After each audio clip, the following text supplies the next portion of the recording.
So today I would like to talk about the discrete choice modeling method, Max Diff. Most of you will already be quite familiar with this technique, at least in the standard form. But today I would like to touch upon some advanced applications of the method based on some recurring questions that we have been receiving lately. So the agenda for today's webinar, I'll start off with a general introduction and the advantages of the Max Diff method, and then I'll dive into two important challenges that users of the method may be facing. So maximum differential scaling, or in short, Max Diff. Well, compared to other discrete choice modeling techniques, the key word of this method is easy. It's relatively easy to set up. It's relatively easy for respondents to complete a survey like this. And it's also relatively easy to interpret the results and take actions on those. So originally it was invented as a sort of superior method to rating and ranking questions in its traditional form. Soon after we used it, actually it proved to be also useful as a good alternative to simple conjoint applications. So for example, testing attribute importance or getting a quick read on price sensitivities. So hence it could be used to answer a variety of different business questions. For example, screening new product ideas to determine into which invest further in, finding the winning benefit or features among a set of alternatives, which could of course be important for on-pack communication, for new product development, how to maximize reach by running a turf analysis on the results, or identifying need segments in combination with, for example, latent class analysis. So Max Diff, how does it work? Well, rather asking respondents to rank or rate, we actually force them to make trade-offs between certain features and benefits, and that brings a couple of advantages. First of all, it leads to more discriminating and refined ratings, as the ranks, but also the differences between ranks can be measured. It's skill-free and hence not biased by cultural differences. And it's an engaging and intuitive exercise for respondents. As I mentioned before, it's rather easy and quick to complete. Subsegments can be identified, as the method is really well suited for segmentation analysis. And generally, it leads to lower cost and shorter timelines than other discrete choice modeling techniques because of the lower complexity. So how does the Max Diff exercise look? Well, on the left side, you see a conventional Max Diff. Actually, this is how it's displayed on a laptop or desktop screen, where we ask respondents in a series of screens to indicate the most and least important feature that they see on the screen by clicking the buttons on the left and the right side. In the right side of the screen, you see the newly developed swipe diff exercise, where we actually made the approach. So the approach is the same, but this is of course mobile friendly, leading to higher engagement. So then an example of how the outputs could look. This is an example from a study about mobile contract features. And it actually, as you can see, it provides a nice ranking of the different items that were tested, but it also gives a score which can actually be interpreted, and the differences between these scores can be interpreted. So as you can see that the top two items are actually scoring much better than the ones below.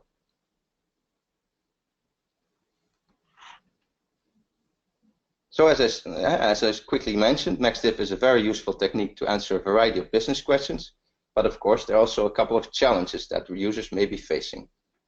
For example, the question could be asked, so how many items can actually be included in the Max Diff exercise?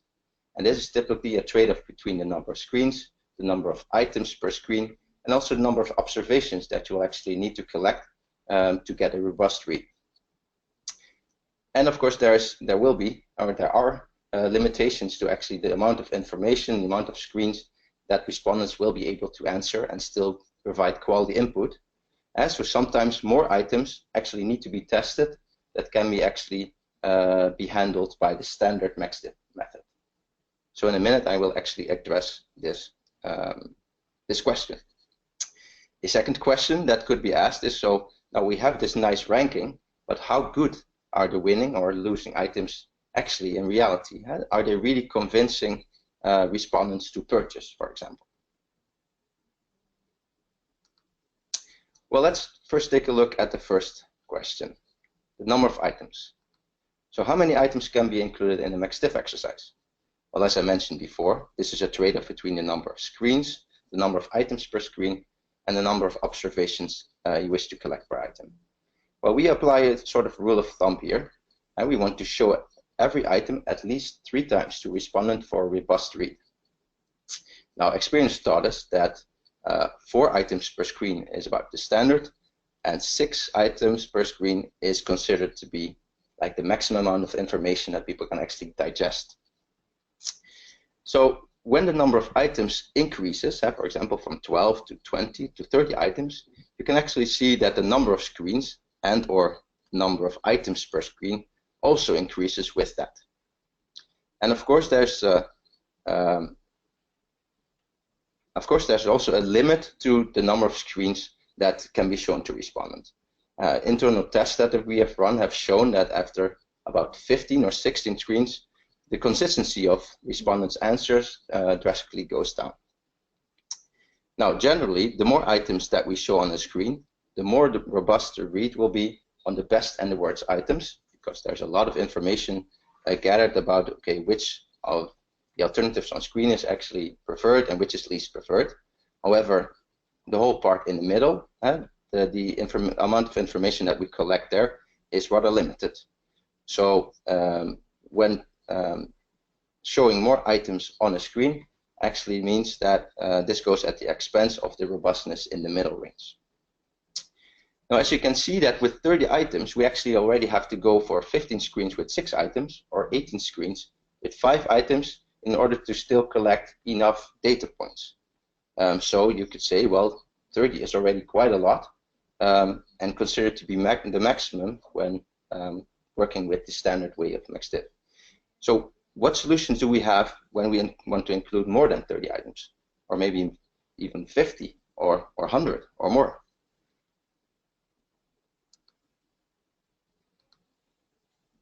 All right, including 30 to 50 items. Well, as I mentioned before, including over 30 items can require a very high number of screens to be shown to respondent. And our internal tests actually have shown that over 15 or 16 screens, respondents show less consistency in their answers. Now, today already 2 solutions exist that can handle this. First of all, Sparse Max Diff. This is a technique, and the phrase sparse actually means that every item will only be shown once to each respondent. And based on this 1 observation per item, but still we have, of course, observations for all the items in the set, a ranking will be, the results will show still a ranking of all the items. A second technique is Express MaxDiff, where actually a subset of all the items will be selected in a random way. And still we make sure that within the subset, each of the items is shown at least 3 times to respondent to get a robust read on all of those items. Now, in both cases, actually, information will need to be borrowed from other respondents. For Sparse Max Diff, that actually means that, well, we have 1 single observation per item, and we use observations by other people in the sample to strengthen this read in terms of preferences. For Express Max Diff, that actually means that we have an observation for all the items in the subset, and the items that were not tested for a specific respondent will be reinforced by the measurements that we have for people in the rest of the sample. Now, although Express MaxDiff seems to be slightly more respondent friendly because we simply show less variation, so we stick to a subset of the items, there's research that actually indicated that Sparse MaxDiff leads to slightly better results. All right, then moving over to including over 50 items. And here I would like to introduce Skim's Thompson's Max Diff. Well, inspired by publications on Thompson sampling, we, Skim, developed our own algorithm that is able to influence the frequency of all the individual items to be shown to respondents, and thereby place more focus on the items that have the highest potential along the way. Well, there's basically 4 steps involved. First step is, after each respondent on aggregate level, utilities are calculated on the fly. And these utilities are now used to select the top 10 or 20 items that are most preferred on aggregate level. The next step is to, on top of that, add about 10 additional items that are selected semi-randomly, meaning that the further we go into the field work, the more certain we become about the top items. So this then additional items will become less random. Fourth step is now that these 20 or 30 items are shown to the next respondent. So under this technique, the items with the most potential are showing at higher frequency, whereas the ones with least potential or less potential are reduced in frequency to being included in the item sets. Still, we want to make sure that we get a robust read on all of the items, so we make sure that at least 30 respondents evaluate each item. All right, Thompson Max Diff. So what is different compared to standard Max Diff? Well, first of all, it's able to handle a large number of items without having to show an excessive amount of screens, because it focuses on only the top performing items. So rather than actually getting a overall robust read on all items, now it really focuses on the top performing items. Well, it estimates real-time popularity and uncertainty, because after each respondent, this aggregate level utilities are calculated again, and these results are used for sampling the next or deciding on the next set of items for the next respondent, and thereby it actually learns from each new respondent. Well, 2 main advantages. First one, stronger reach on the top ranked items. So like I said before, due to this smart algorithm that increases the display frequency of the items with largest potential, and not focusing too much on the items that have less potential. Secondly, lower sample sizes needed to handle a large number of items. This algorithm really focuses on getting a strong read on the best items rather than getting an equal read on all of them. To illustrate that graphically, so in this graph you see 2 lines, and on the left side the hit rate percentage is shown, and on the x-axis we show the number of respondents. And the black line here represents the Thompson sampling that can be either 30 no split, meaning that we only take the top 30 items without any random addition. 20-10 split means that we take the 20 top items and add to that 10 random items again. And when you compare that to the line of the fixed sparse Max Diff design, actually you can see that when you would like to reach a hit rate of about 90%, then for the fixed sparse Max Diff design, about 4 times as many respondents are required to achieve the same hit rates.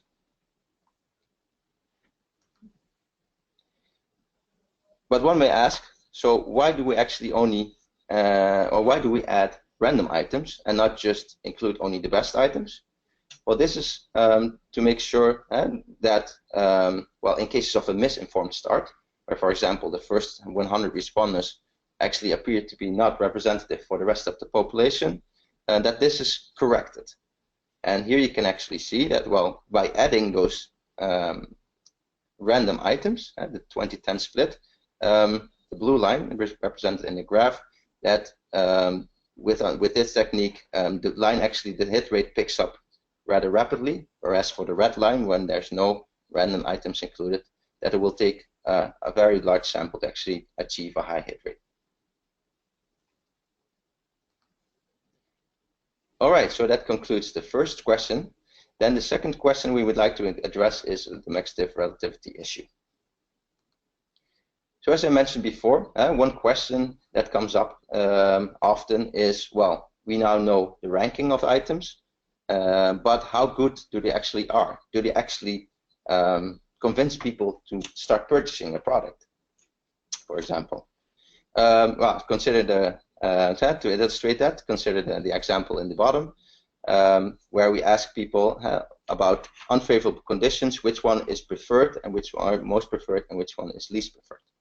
Well, and of course, with these unfavorable conditions, you could argue that, well, all of them are not preferred, or none of them are preferred. All right, so to address this issue, there's a method which is called Max Diff anchoring, and it provides a solution to bringing a sort of threshold or benchmark in the Max Diff results that can be used to determine which items are actually good or acceptable or actually convince people to purchase. And there's two methods. There's the direct method and the indirect method. On the direct method, we actually ask respondents directly to indicate for each of the items whether they are acceptable or good. And we could also phrase this in a different way, asking like which are unacceptable, which are least preferred, which would actually make you stop buying a certain product. The indirect approach is actually a different way, where we actually indirectly ask people about their acceptability of items by asking a question on a set of items, which of them are good, all, some, or none are good. I will illustrate that with an example later. But first, the direct approach. Under the direct approach, actually, there's one single question added to the survey, where we ask people to indicate, well, for each of the items, are they acceptable or not? And this could be either a yes/no question, or you could also alternatively use a 5-point scale, for example, to indicate, okay, on a scale of 1 to 5, how acceptable would you find each of those items? Well, this question can actually be asked before or after the exercise. It just needs to be asked one time and will be taken into account when calculating the utilities. And of course, this question not necessarily needs to be asked for all the items, but could also be asked to a smart subset. For example, calculating utilities on the fly and focusing on the best and worst items, for example. So how is this modeled? Well, in this example, we see that item 1 is most preferred and item 3 is least preferred. And actually only item 1 is considered to be acceptable or convincing to buy. So on the right side, then you see the preference. And of course, since item 1 is most preferred, it will end at the right part, item 3 at the left part, and item 2 and 4 in the middle. Now, since we asked the anchoring question, and we know that only item 1 is acceptable, the anchor will be placed next to, just behind item 1 in terms of preference. Then moving over to the indirect approach. Well, actually, in this method, every question, every Max Diff screen will be followed up by a question asking people, okay, considering the items above, which of them are preferred? The answer options will be none, some, or all of them will be preferred. Well, how is that modeled? Well, again, if we have the same example where item 1 is most preferred, item 3 is least preferred, and now actually it's indicated that none of these items are actually acceptable or preferred, well then of course the anchor will end up at the side with the highest preference, and the left side, well, that's already shown before. Item 1 is the most preferred, item 3 the least preferred, and item 2 and 4, and in the middle. In a situation where it's indicated that some of these items are preferred, then actually the anchor becomes in the middle. So item 1 is most to the right as it's most preferred, item 3 is most to the left as it's least preferred, and item 2 and 4 are in the middle.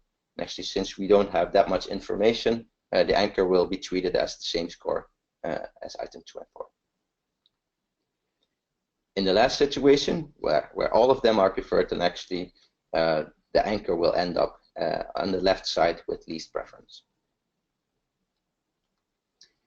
All right, so how does that impact the actual output? Well, here's the same example I showed before for the mobile contract features. And here you can see that actually within those scores, the anchor actually received the utility and therefore can be placed in these results. And now we have a sort of threshold or benchmark that we can compare to say, well, which items are actually better or are convincing me to sign this contract, and which one are less relevant. to that. All right, so what would be the recommended method? Well, to be honest, none of those methods have been proven to be superior to one or the other. So whenever a study is confronted, this is still largely based on the context and also personal preference. And we believe that there's still more research and experience is needed to actually determine which of the methods is preferred and in which situation. There's two potential pitfalls of both methods that I'd like to mention. For the direct method, when a skill question is used, so a grid question that's indicating on a 5-point scale, for example, which how preferred each of the items is. Well, when having to decide where to put the cutoff, this is of course an arbitrary choice. And adding the additional question to respondents introduces the potential skill bias again, as different cultures could potentially respond differently to this question. Under the indirect approach, well, since every screen is now followed up by an additional question asking people if all, some, or none of them are preferred, then this, of course, adds some additional clicks to a respondent. And secondly, when having 5 or more items on the screen, it's likely that many of the respondents will choose the option while some of them are preferred, and this is actually not providing that much information. All right, then finishing up with the key takeaways. So hopefully I've shown you that Max Diff is a great technique, but it definitely also has some challenges. Well, we addressed 2 of them. So a large number of items can be an issue. Well, when there's 30 to 50 items to be included, Sparse and Express MaxDiff solutions already exist to tackle this. When having over 50 items to evaluate, then Thompson sampling MaxDiff can be a solution for that. And secondly, anchoring can be used to tackle the MaxDiff relativity issue, and 2 different methods has been presented, the direct approach and the indirect approach. Thank you all for your attention.